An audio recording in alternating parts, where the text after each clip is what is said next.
Again, I want to welcome you to this evening's session on high school course planning for the school year 2011-2012.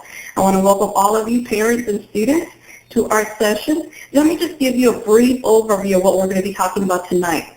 Number one, we're going to talk a little bit about credits, 24 credits versus the 18 credit tracks that are available for students. We're also going to talk a little bit about traditional track, the academic track, as well as the career track available for students. We're going to talk a little bit about courses per grade level. In other words, what courses do you have to take in 9th grade and 10th grade, 11th and 12th? We're also going to talk a little bit about the regular track of courses, the honors track, and the rigorous track of courses. We're also going to talk a little bit about testing options, such as the SAT, the PLAN, the PSAT. We're going to talk a little bit about AP courses, if you're not familiar about that, dual enrollment.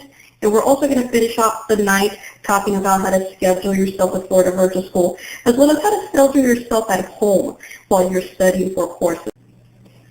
First of all, let me just give you a quick snapshot, a little picture of what the three possible high school tracks are.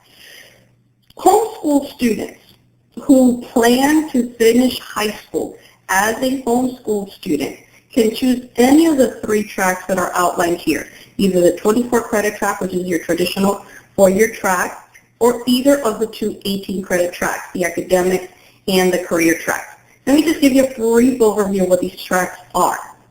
The 24 credit track is your traditional four-year track. That's a track where a student will be doing 9th, 10th, 11th, and 12th in a traditional pace of 4 years.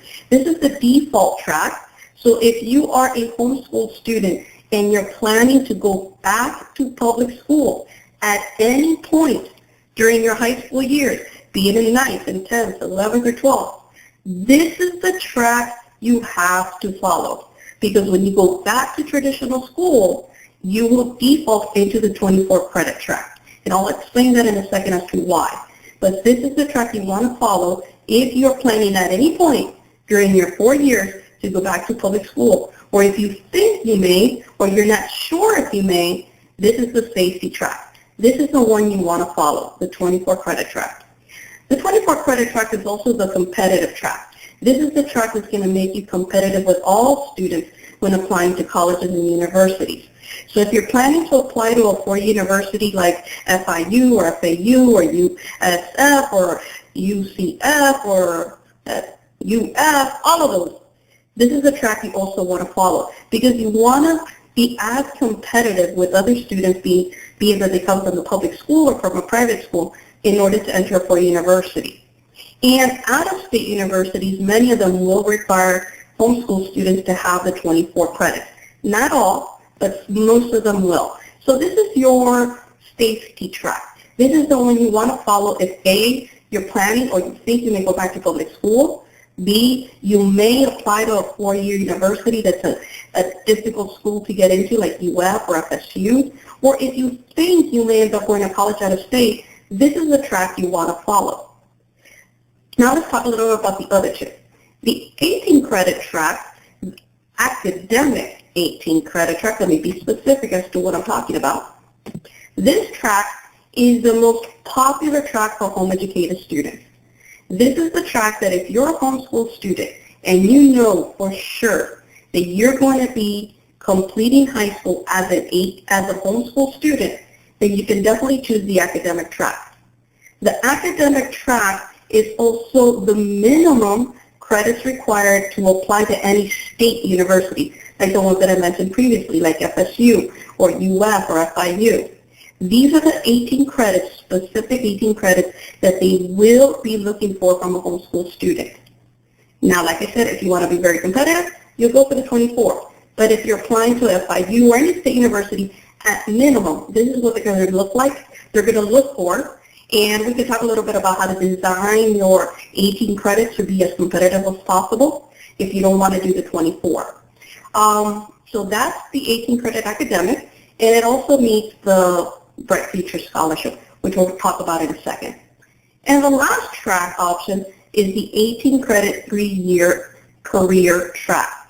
This is the track for students who for sure know that they're going to finish high school as a homeschooler, for sure know that they're going to apply to either first go to a community college or to a vocational school. If you know for sure that you're going to be completing as a homeschooler, and for sure, there's no doubt in your mind that you're going to start at a community college or at a vocational school, then this is also a great option for you to choose. So this is just a brief snapshot of the 3 high school tracks. The reason I mentioned that the 24 credit is the default track is because in public school, ninth graders, the public school ninth graders, during the first few weeks of school, they're given the option to decide if they want to finish high school in 24, the 18 credit academic, or the 18 credit career. When that time frame, that little bubble of time for ninth graders in public school passes, after the first few weeks when they have the option to choose, if they don't choose or you're not there, you automatically default to the 24 credit. That's why I said if you're not sure if you're going to go back to public school or not, but you think you may, go ahead and follow the 24. Because public school ninth graders have a small window of time to choose. Will they do 24, 18 academic, or 18 career? But let me show you what these tracks look like. Let's look first at the 24 credit track. And basically the 24 credit track is your traditional 4-year track. The 24 credits consist of 4 English credits, 4 math credits, 3 science credits, 3 history credits, a fine art, personal fitness or fitness lifestyle design, basically a PE credit, and we're going to talk a little bit about that in a second, and the rest are electives. Now, I did skip the foreign language on purpose. The reason I mentioned the foreign language and I skipped it for a second is because I was describing it as a public school student. Public schools do not require 2 credits of foreign language.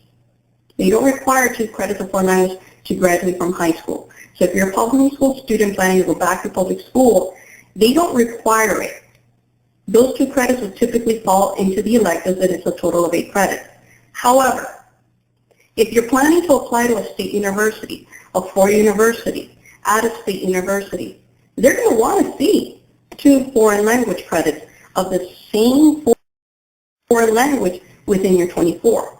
That's why I have it in there. They're going to require for you to take 2 consecutive levels of the same foreign language during your high school years in order to be admitted to a state university like FIU, FSU, UF, or into an out-of-state university. So that's why we always recommend that our homeschoolers follow this track of 4 credits, 3 science credits, 3 history credits. Go ahead and get your 2 years of foreign language out of the way. 1 credit of a fine art, 1 credit of PE. It is now in the public school world, there's a brand new PE course, and it's called HOPE. For many districts, that is the required PE course. It is HOPE. For some districts, they will accept not just the HOPE, but you can do the personal fitness followed by fitness lifestyle design. So as a homeschooler, you basically can choose. You can do the HOPE course for a whole credit, or you can do the 2 course combination that I have up there for you, personal fitness followed by fitness lifestyle design. It's up to you. But if you're planning to go back to public school, I highly advise you call the local high school and just ask the guidance counselor or somebody, hey, what's the required PE for this district? Is it HOPE, or can it be a combination of 2 PEs? And let them tell you. I will tell you that Lake County requires HOPE. So that's for an example. So this is just a brief overview of the 24 credits. Like I said, this is your traditional high school track. This track can include dual enrollment, which we're going to talk about in a few minutes. It can include AP courses, honors courses. This track definitely meets the Bright Future Scholarship, and it also meets NCAA eligibility. So if you're planning to play sports in college, this is a great track. If you want to apply to the Bright Future Scholarship, which is the state scholarship available to any student, regardless if you're public, private, or homeschool, this is a great track to follow. And like I said, this is your big picture of the 24. In a few minutes, we're going to talk a little bit about the exact courses. But right now, I just want to give you the big picture of what the 24 credits look like. Again, for English, 4 math, 3 sciences, 3 history, recommended to go ahead and get your 2 credits of foreign language out of the way, your 1 credit of fine arts, your 1 credit of PE, and the rest are just electives. What are electives? Anything. It could be extra math, extra sciences, extra history, extra foreign languages. Any course is considered an elective. The 18 credit track. Again, this is the track that meets the minimum state university admission. And this is the track I'm going to slow down on a little bit because this is the most popular track for our homeschooled students. They complete the core 18 credits. If you notice, the core 18 credits, which is the minimum that you need to show on your transcript in order to apply to a state university, consists of 4 English credits, 4 math credits, 3 science credits, 3 history credits, your 2 years of foreign language, and then 2 academic electives. Let me break this down for you. The 2 academic electives, it is recommended that students do it within one of these categories. Remember, if you're applying to a state university with a minimum, you want your credits to show that you're ready for college. So it's always advised that either you take an extra history, an extra science, an extra foreign language. Maybe you'll do a computer class, something with some teeth in it. You know, you don't want to fill in your 2 credits with courses like driver's ed or, CPT, prep, or anything like that. You want your 2 courses to be academic courses because you're going to be applying to a state university with the minimum that they expect. Like I said before, you can fill this in with honors courses and AP courses, and I'll show you that in a second. Because the more you pack it with some heavy-duty teeth courses, the better chances you have in order to enter a state university. Like I said, this is the minimum that they expect. This is also perfect for a student who knows, you know what, I'm going to start at a community college. I'm going to start at a Florida college. They used to be called community college, but as you've probably noticed in your neighborhood, they've been dropping the community and just saying college. So like Miami-Dade College, Broward College, those are schools that have dropped it. Some of them have picked up the word state in it, state college. So our community colleges or local colleges, this is all they're going to expect. That's it. So if you know for sure that you're going to be going to a community college first, a Florida college, this is a great track to use. You'll get through the core, you'll get into college, and then from there you can go ahead and transition to a state university. This is also meets Bright Future Scholarship. So you want to apply to Florida Bright Futures, you want to get some money, then definitely this is also a great option to use. It also meets NCAA eligibility, so if you want to play sports, great track also to use. And like I said, if you want to be competitive with a state university, you want to put in some teeth in it, put some honors and some rigorous courses, which I'll show you in a little bit. So either the 24 or the 18 are perfect course tracks for you to follow as homeschoolers. Again, only follow this track if you know for sure that you're going to be finishing high school as a homeschooler. If you're not sure, if you think you may go back to public school, then you definitely want to follow the default track of the 24 credit track. And as you can tell, the major difference between the 24 and the 18 credit academic is basically electives. There's no PE on this track.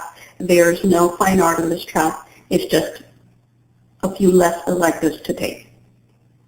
Okay? Now let me show you the last option. This is the 18 credit career prep track. This is a track that if you know for sure that you're going to be either applying to a Florida college or you're going to be starting at a vocational school. As you can tell, it's the same core courses of English, math, science, and history. Where it differs between the academic track and the career track is in the foreign language. As you can tell, this track does not have foreign language. Community colleges, Florida colleges, they don't necessarily require you to have foreign language. They will take you with it or without it. It's the